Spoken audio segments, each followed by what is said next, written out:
Hey, good morning, Powell family. We've made some changes to the Powell Help Desk portal.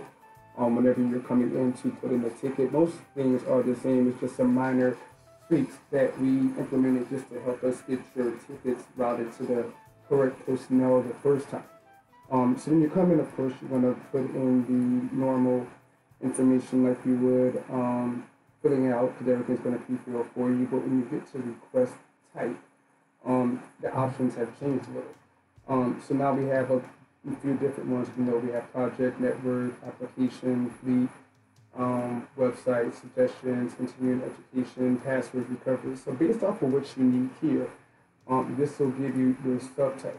So let's say, for instance, you need a map. Let's say you're working in municipal and you need a map. You need Scott to draw you a map. That's actually a project. That's a project for us to do. You'll come in here, you will select project, and then under subtype, you will just click on map. Your subject could be, the map, fire district 25, and Scott, I need this map.